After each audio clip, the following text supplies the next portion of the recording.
ദേശീയപാത നിർമ്മാണത്തിലെ വീഴ്ചകളിൽ ഹൈക്കോടതിയിൽ ദേശീയപാത അതോറിറ്റിയുടെ വിശദീകരണം. ദൃഢതയില്ലാത്ത മണ്ണാണ് ദേശീയപാത നിർമ്മാണത്തിന് ഉപയോഗിച്ചത്. പ്രഥമദൃഷ്ട്യാ കരാറുകാരുടെ വീഴ്ചയെന്നും NHAI ആരോപിച്ചു. പുതിയ കരാറുകളിൽ നിന്നും നിലവിലെ കരാറുകളിൽ നിന്നും കമ്പനിയെ വിലക്കിയെന്നും NHAI കോടതിയെ അറിയിച്ചിട്ടുണ്ട്. മുജിതബയുണ്ട് കൊച്ചിയിൽ നിന്ന്.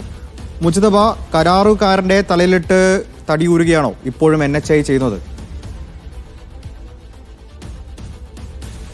സച്ചിൻ, കഴിഞ്ഞ തവണ ഈ ഹർജി പരിഗണിച്ചപ്പോൾ തന്നെ വളരെ വിശദമായ ഒരു റിപ്പോർട്ട് കോടതിക്ക് മുമ്പിൽ വെക്കാൻ ദേശീയപാത അതോറിറ്റിയോട് ജസ്റ്റിസ് ദേവൻ രാമചന്ദ്രൻ അധ്യക്ഷനായ സിംഗിൾ ബെഞ്ച് നിർദ്ദേശിച്ചിരുന്നു. അന്ന് തന്നെ ഇതിന്റെ ഒരു പ്രാഥമിക ഫൈൻഡിംഗ് സംബന്ധിച്ച് കോടതിയിൽ ഒരു പ്രഥമദൃഷ്ട്യാ ഒരു ചെറിയ നോട്ട് അന്ന് കൊടുത്തിരുന്നു. അതിൽ തന്നെ പറഞ്ഞിരുന്നത് ലോമി സോയിൽ, അതായത് ഈ മണ്ണ്, മേൽമണ്ണ് ഉൾപ്പെടെ ഒരു ചളിയും വെള്ളവും ഒപ്പം തന്നെ മണലൊക്കെ കലർന്ന ഒരു തരത്തിൽ അഴകുഴമ്പൻ മണ്ണാണ് ഉപയോഗിച്ചതെന്ന് ഉൾപ്പെടെയുള്ള കാര്യങ്ങൾ കോടതിയിൽ അന്ന് പറഞ്ഞിരുന്നു. ഇന്നിപ്പോൾ വളരെ വിശദമായ ഒരു റിപ്പോർട്ട് ഈ വിഷയത്തിൽ വെച്ചിരിക്കുകയാണ്. 2-3 കാര്യങ്ങളാണ് ആ റിപ്പോർട്ടിൽ പറയുന്നത്. ഒന്ന്, നേരത്തെ പറഞ്ഞതുപോലെ വേണ്ടത്ര ദൃഢതയില്ലാത്ത മണ്ണ് ഉപയോഗിച്ചു. അത് തൊട്ടടുത്ത പാടങ്ങൾ, നമുക്കറിയാം, അടുത്ത ജിയോഗ്രഫി പരിശോധിക്കുമ്പോൾ ആ മണ്ണ് ഈ പാലം കടന്നു പോകുന്ന അല്ലെങ്കിൽ റോഡ് കടന്നു പോകുന്നതിന്റെ സമീപത്തായി വെള്ളക്കെട്ടുണ്ട്. ആ വെള്ളക്കെട്ട് കൂടി കണക്കിലെടുക്കുമ്പോൾ ദൃഢത തീരെ ഇല്ലാതായി, അത് റോഡിന്റെ തകർച്ചയ്ക്ക് കാരണമായി എന്നതുൾപ്പെടെയുള്ള വിശദീകരണമുണ്ട്.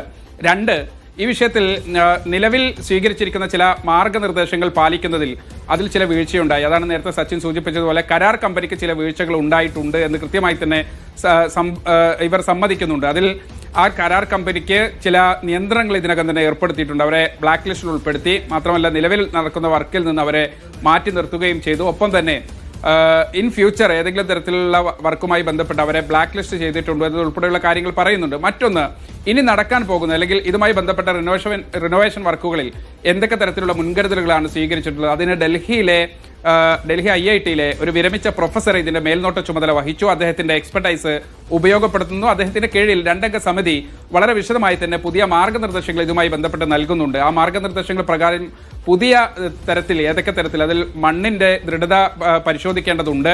സംസ്ഥാനത്താകെ ഈ ദേശീയപാത നിർമ്മാണവുമായി ബന്ധപ്പെട്ട് പുതിയ ഗൈഡ് ലൈൻസ് നൽകുന്നുണ്ട്. കോമണായി ഏതൊക്കെ തരത്തിലുള്ള മാർഗനിർദ്ദേശങ്ങളാണ് വേണ്ടത്, അതിൽ ഒരു വിട്ടുവീഴ്ചയും പാടില്ലാത്ത രൂപത്തിൽ ആ ഗൈഡ് ലൈൻ പാലിച്ചായിരിക്കണം സംസ്ഥാനത്തുടനീളം നടക്കുന്ന, ഇപ്പോൾ നടന്നുകൊണ്ടിരിക്കുന്ന ഈ ദേശീയപാതയുടെ നിർമ്മാണം പൂർത്തിയാക്കേണ്ടത് എന്നതുൾപ്പെടെയുള്ള മാർഗനിർദ്ദേശങ്ങൾ നൽകിയിട്ടുണ്ട്. ഒപ്പം തന്നെ ഇതുമായി ബന്ധപ്പെട്ട് ചില കാര്യങ്ങൾ കൂടി പറയുന്നുണ്ട്. അതിനകത്ത് ഈ ലാറ്ററൽ സോയിലുമായി ബന്ധപ്പെട്ട കാര്യങ്ങൾ പറയുന്നുണ്ട്. അത് സ്വാഭാവികമായും ഇതിന്റെ ഘടന ദൃഢപ്പെടുത്തേണ്ടത് സ്വാഭാവികമായും ആവശ്യമാണ്.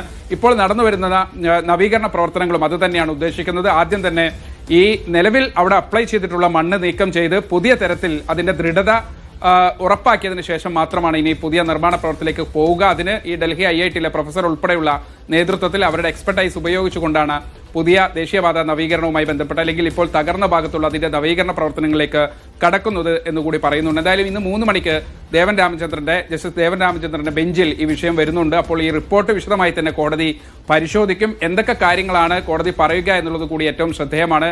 നമുക്കറിയാം, വളരെ നേരത്തെ തന്നെ ഈ വിഷയവുമായി ബന്ധപ്പെട്ട് ഇതത്ര സന്തോഷം നൽകുന്ന കാര്യമല്ല. കേരളത്തിലെ മുഴുവൻ ജനങ്ങളും കാത്തിരുന്ന ഒരു പദ്ധതി അവസാനമാകുമ്പോഴത്തേക്ക് ഇങ്ങനെ ഈ നിലയ്ക്ക് നിലംപതിക്കുന്നത് ഉൾപ്പെടെയുള്ള വിമർശനങ്ങൾ കോടതി ഉന്നയിച്ചിരുന്നു. പ്രത്യേകിച്ച് അവരുടെ ദൈനംദിന ജീവിതത്തിൽ കുറേയധികം കാര്യങ്ങൾ സഫർ ചെയ്താണ് ജനങ്ങൾ ഈ നിർമ്മാണ പ്രവർത്തികളെയൊക്കെ കണ്ടുകൊണ്ടിരുന്നത്, കാത്തുകൊണ്ടിരുന്നത്. പക്ഷേ അതിന്റെ അന്തിമ പരിണിത ഫലം ഇങ്ങനെയാകുമെന്ന് കോടതി ആ രൂപത്തിൽ തന്നെ വിമർശനം ഉന്നയിച്ചിരുന്നു. എന്തായാലും ഇന്ന് ഈ റിപ്പോർട്ട് സമർപ്പിക്കുമ്പോൾ കോടതി ഏത് തരത്തിലുള്ള ഇടപെടലാണ് നടത്തുക എന്നതുൾപ്പെടെയുള്ള കാര്യങ്ങളും ശ്രദ്ധേയമാണ്. സച്ചിൻ.